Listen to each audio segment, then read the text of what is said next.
Happy Friday. Happy Producers Club. I have a familiar to many of you, and if not, he's going to be very familiar here in a couple minutes. Fritz Pollard, who is a top coach here, business coach, entrepreneur, someone who has grown many real estate businesses here in the past. And we're very blessed to have him on the call. Welcome, Fritzy, William Fritz Pollard. Hello, hello, hello. Good to see everyone this morning. And uh, we are going to talk about pricing. You probably saw some of the promotion when Halley and I sat down earlier in the week, and I said, what's the topic that the group needs to hear?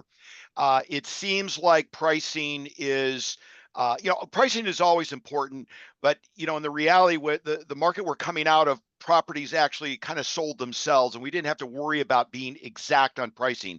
That market has now changed. Now, not for everywhere, but in most parts of the country, we are seeing an escalation of active inventory, and it is now putting more burden on us. And I'm going to tell you, it's been a decade where we've been able to kind of skirt the accuracy of pricing perspective. Today, now, for at least the last 2 years, maybe 18 months, pricing has become huge. So we're going to take you down what I'll call a trip down memory lane as to the way it used to be. And I think that context is going to be important, because I think when we struggle with pricing, we're holding on to the old characteristics of the market that has left us. Now, it will come back again, all markets do, but I've been in the business for 37 years. I've seen now 3 shifts. And when I put this together for a presentation in our market center here back in January, it was actually revealing to me about how far we have gotten away from the need to be skillful, to develop that muscle around accuracy and pricing. So without any further ado, we're going to get to the presentation. I will say this. If you have a question, you have a thought, please interrupt a rule. I've been around Gary long enough. Interrupt a rule is kind of his way of being in settings like this. You got a question, raise your hand, because you may forget about it later, or it may not be as pertinent later as it is in the moment. So please put it in the chat. Halley, you can even say, whoa, Fritz, we got a question, because I don't multitask that well when it comes to chat stuff while I'm in the presentation. So here we go. Let me know if you can see the screen. Yep, we can see. I love it. I love it. So I titled this The Art and Science of Pricing in Today's Market, because it really is both. We are certainly going to look at some of the scientific side of it and how I can give you some tools to be better pricers. And then there's the artistic side, which is the sales side of it. I dug into some notes from 2006 and extracted some of the scripts that top agents were using back then to get a dialogue going with their sellers to more accurately address price. And I think you're going to find some of this super helpful. Okay, so old market circumstances. So this is my trip down memory lane. Old market circumstances. You tell me if you disagree with any of these. It was kind of fun putting this list together. List the property close to market value, and you're fine. Just get close. If it's near the beach, it's probably 7 digits. Just get close. We didn't really have to worry as much about accuracy. You'll see why here in a minute. We put the property in the MLS. Within 48 hours, you had multiple offers. The property sold for more than list price. The seller was thrilled. They thought you walked on water. Agent became a hero. The most important agent skill was negotiating. I jump on a coaching call. Agent takes a listing on Wednesday. Here's what I would hear.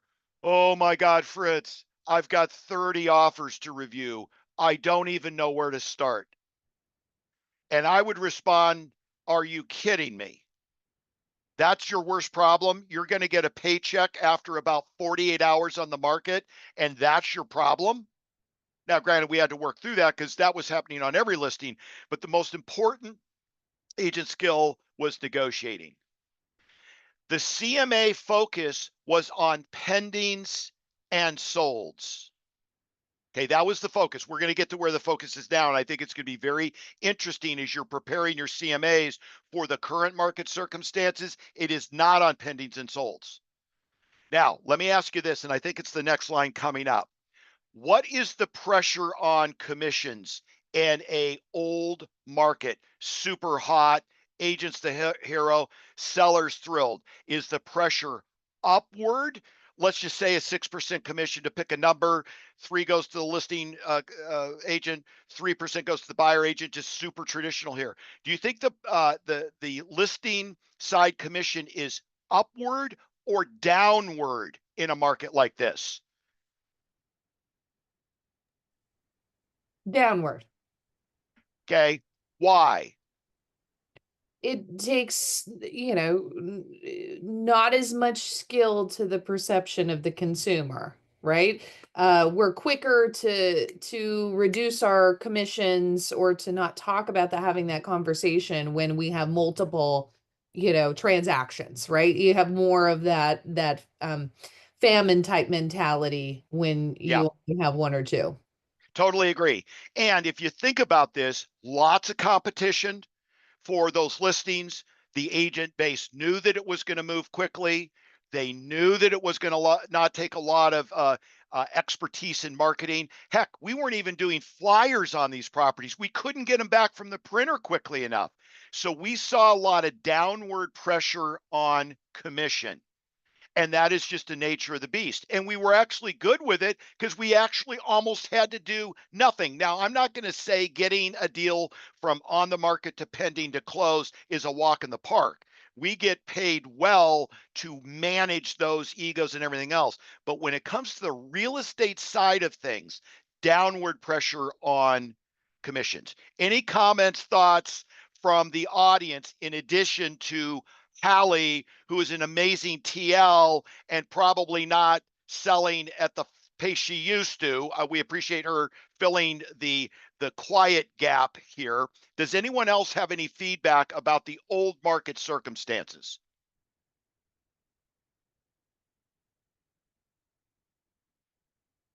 You guys still waking up? My concern is if you're in the car and still waking up. Everyone's good with the old market, Daniel. I mean, you're the guy. See here, Austin's online. Did I miss anything? I don't think so. Let's see. Mm, mm, mm, mm, mm. I want to say no. Okay, good. The way he was analyzing this, I thought interesting. I may be adding a new slide to the presentation. All right, let's go to the current market situation. This is the one that I believe you're all in now, for the most part. Okay, for the most part, let's take a look at it. Pricing property is now a skill, a legit skill that agents possess, not all have mastered.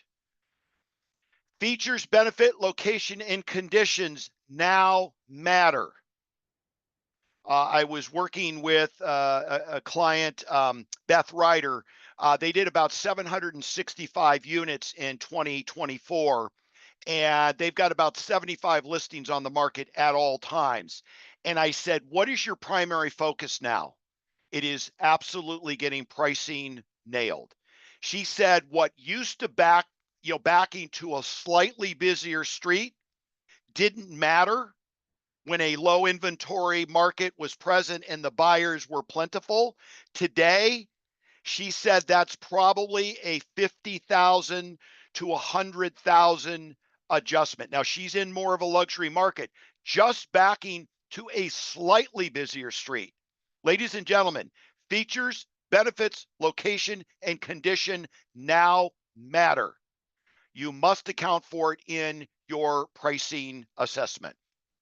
Next, listing presentation and CMA presentation skills are critical. I may be getting ahead of myself a bit here, but we talk about script practice and role play a lot.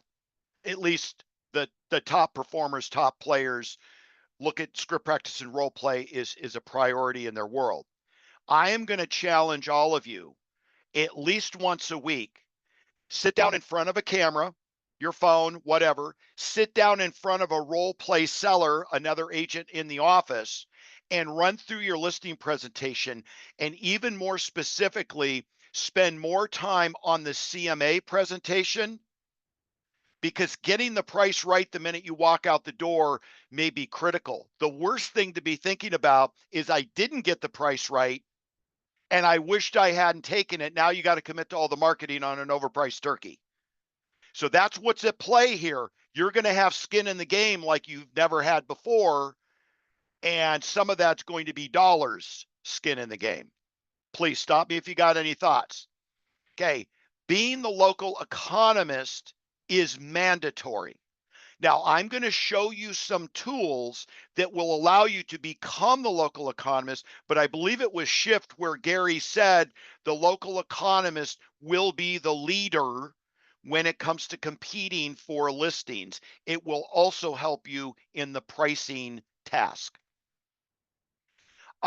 Watch this. Walking away from an overpriced listing and low seller motivation is a new discipline. I know I'm talking to a bunch of salespeople, but when you're the local economist and they want to spend time out of the logical range, your best bet is to say, thank you for allowing me into your home. Keep my contact information and let me know when you might be ready for the pro. Let me know when you might be ready for the skilled agent in this scenario. I'm not going to lie to you. If you're going to list with someone else that's telling you the price you want to hear, go for it. And I'm here when you want to get it sold. However you need to say that, some of the best skilled agents walk away from homes they can't transact. That's a new skill. Pressure on commission is now upwards. Why is that? Other than Halley.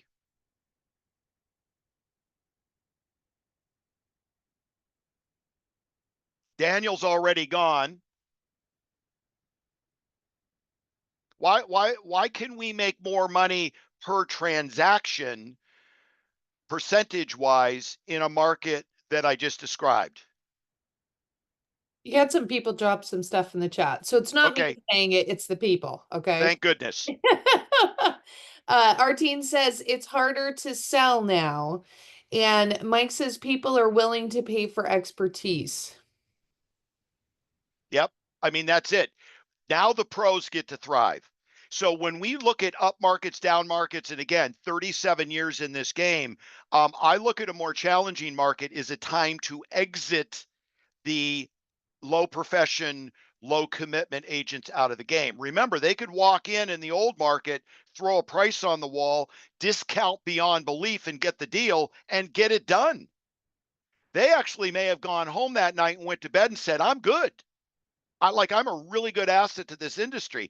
I'm going to challenge them right now. Those are the ones that are going to be struggling. This is why I want to have you thinking about putting more energy into your listing presentation and your CMA presentation and becoming the local economist, because you can literally walk in there with multiple days on market, maybe the second agent in, and set your commission price because you get stuff done. So again, concept here of mindset, focusing on the opportunities in a shifting market. The pros will love this all day long. Okay, now let's talk about the skills. I've been doing the weightlifting thing. In fact, I was at the gym earlier in the morning, lifted every weight in the place, kind of, but just imagine that for a minute. Crack of dawn. New skill when you go into the real estate gym will follow this line. We're going to be the local economist and you study your market weekly. Study your market weekly. His last name was Cooley, a KW agent, East Coast. Maybe some of you know of him. He used to quiz his team daily about their knowledge of the market that they worked. Daily. I'm going to tell you that weekly is going to get you by. I'm going to also show you here in a minute what you should be studying. But I'm telling you, ladies and gentlemen, our market is moving there's a market in the morning, there's a market in the afternoon, and there's a market in the evening. How well are you staying up on what is happening? You will stand out from the crowd just being more knowledgeable. So we're going to look at local economists here in a minute. That's a skill.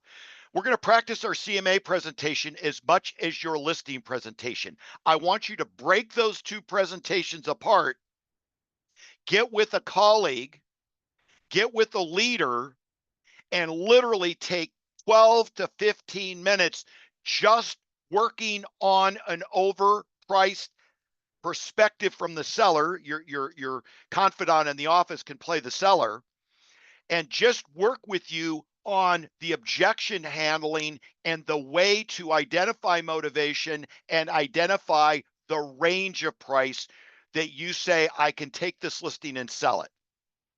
That is going to be a new skill that you're going to need to adopt. There is a script, and I'm going to give you some of these scripts here at the end, but there is a script of presenting a range of relevant comps that starts with, this home is better than yours. It's a fantastic neurological approach that, again, we hadn't had to use in the old market, that we will use a lot. And when you get good at it, you can literally say, Mr. and Mrs. Seller, this home is better than yours. And now you're going to start to create a bracket to work within. Above that is your walk away price. And by the way, $1 over walk away price, me as a coach would literally say to the client, the coach or the agent, what was your walk away price? Well, it was $875. Well, you took it at $890. Yeah, I know.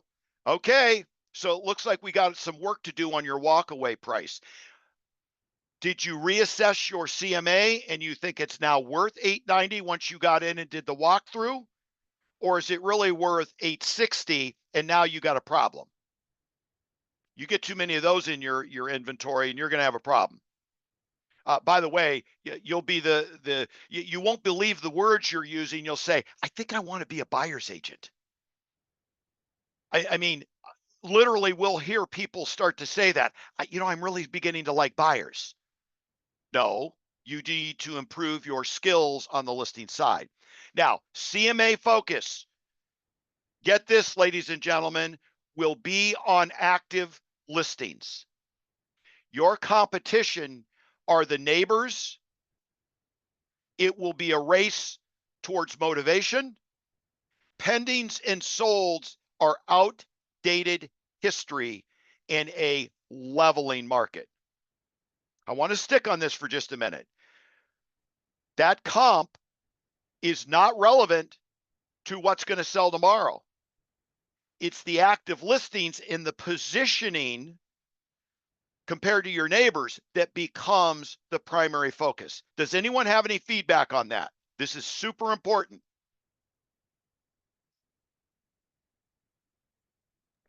Halley, if you got comments in the chat, if you price properties based on comps 4 months, 6 months, 3 months ago, you're going to have problems. You're going to have a lot of marketing expenses, and you're going to have a lot of inventory sitting. Yes. Rates were higher a few months ago. So absolutely, those closed a few months ago are completely different buyers and completely different debt to income ratios. I didn't even think about the rates, Mike. Thank you for weighing in on that. We've got to understand when we're pricing property in a leveled out to slightly declining market, the active listings are your nemesis. Get aggressive and get well priced in the active listing world, and you're going to win the day. Okay, let's look at this. Pricing below the last sale is suggested. Now, I'm going to go back to my 765 closed unit 2024 numbers, Beth and Steve Ryder. She literally in the luxury market in the Phoenix area will go in, find that last comp and go no higher than the last comp. And then based on features and benefits, find a soft spot right below that last comp so that we've got a value to be presenting and promoting. This is why she said, even if it backs up to a moderately busy street, that baby's coming down 100 grand. She already knows that that's the street impact. So again, we've got to get out of this mentality of the market that we just left after 10 years and understand that sometimes a motivated seller, by the way, let's be clear on that. I did say walking away from overpriced and unmotivated sellers. They are okay with this because their motivation will drive the urgency. Okay, I've mentioned multiple times how to become a local economist. I don't want to set the table here of, yeah, this was 10 years ago. Here's now, yeah, you're going to make a little bit more money and then say goodbye and not give you anything to work with. So I've said multiple times about the local economist, and I'm actually going to show you a client of mine and how they did their local economist tune-up every single week right before we would jump on our call. So we are going to track these things weekly. If you've got a team, you can have an admin person pulling this. If you are the team, you're going to be doing this. Time block your local economist tune-up number pulling. It comes right out of the MLS, and it's going to follow 7 categories you're going to pull numbers for. I haven't been on an MLS in years. However, I think you can set up your auto reports so that the data is in there. Maybe you're just changing the date range, so it's a lot easier to do. And then I'm going to ask you to lock yourself in a room, maybe with other team members, maybe with other agents, and actually break down what the data is showing you. So we're going to check weekly new on the market this week. So in essence, I had most of my coaching calls on Monday, so it would be from Sunday of the week before through Sunday, or maybe it's Monday through Sunday, 7 days. How many properties came new? How many properties are total on the market? What is the average days on market for the area that you are searching? Now, in Orange County, California, with 19 cities, I'm probably as an agent not working all 19 cities. I will go down to South Orange County if I needed to, but I'm probably working an area of 6 to 7 cities that I can get to in a reasonably short period of time, and I really want to become expert in. Average days on market then for that immediate area. Pendings this week, closed this week, expired, withdrawn, and canceled this week, meaning they're out of the market. And number 7, price reductions this week. So these are the 7 stats to become the local economist, literally as soon as we get off this call. Now, I'm sure you got other things right after this, so do not respect the next or disrespect the next part of this call. Wait to the end of this call and then go pull your 7 market stats. So here is a client out of Asheville, North Carolina.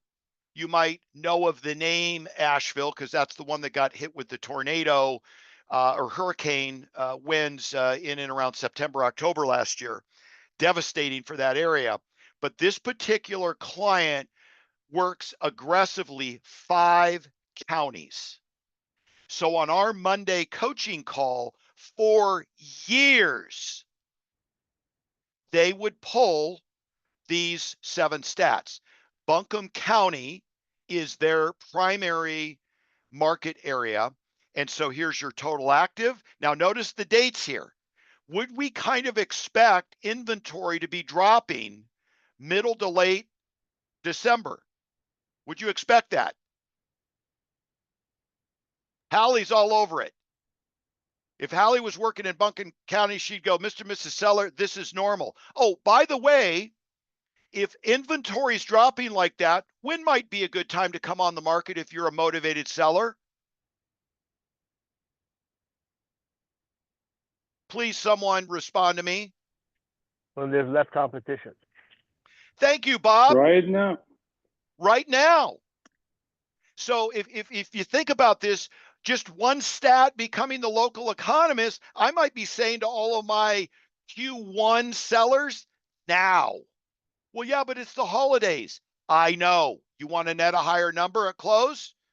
You want to compete against less clientele?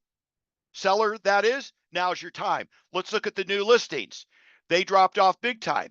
And yet, well, look at this. It spiked a little bit in week 2. But again, this is what was driving the inventory. Now, here's what's interesting.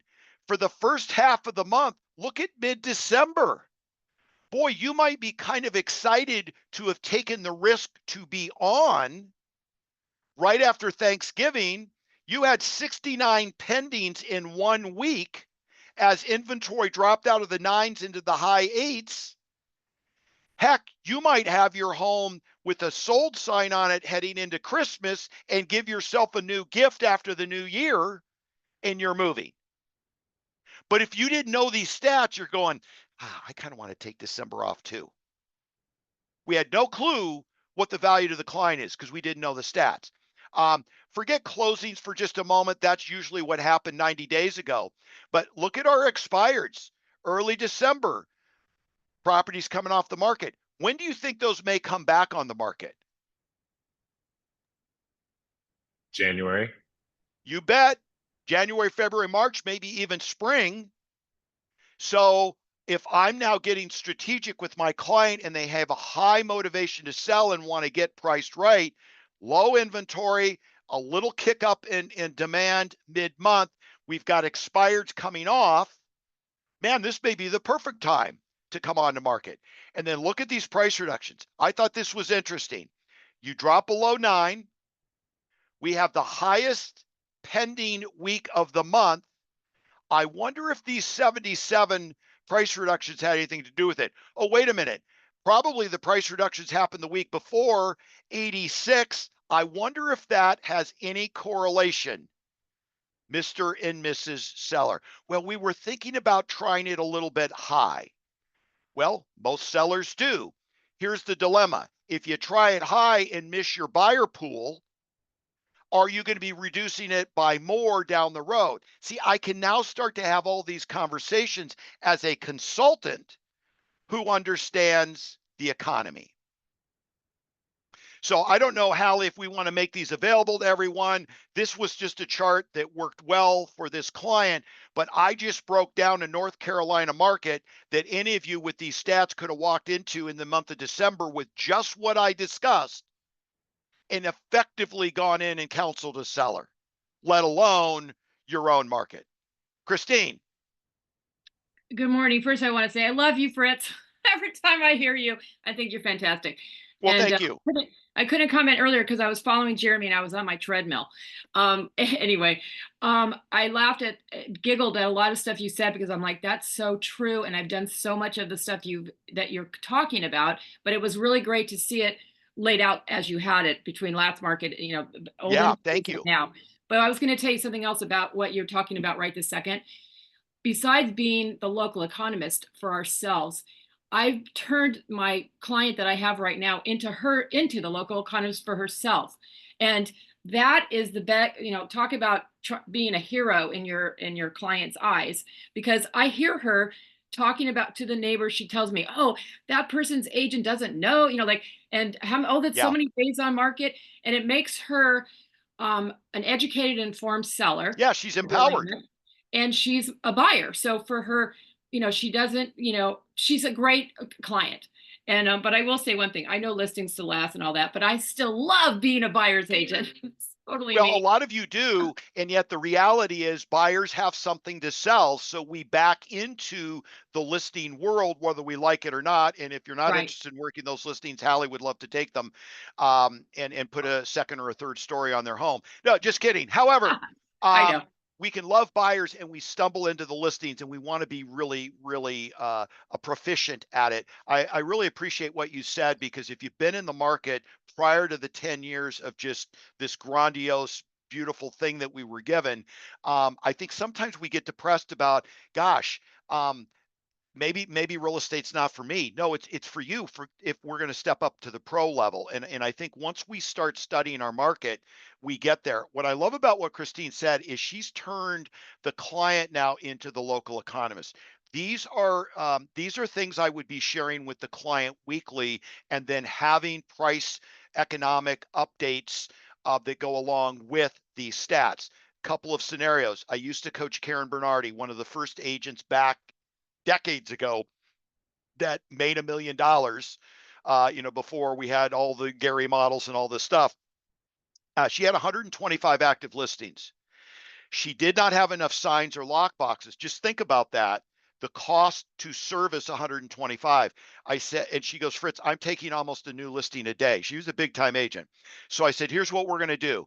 You're going to take a listing and you're going to give a listing back every day. Her goal was to get rid of 7 listings. We needed those signs and lock boxes back.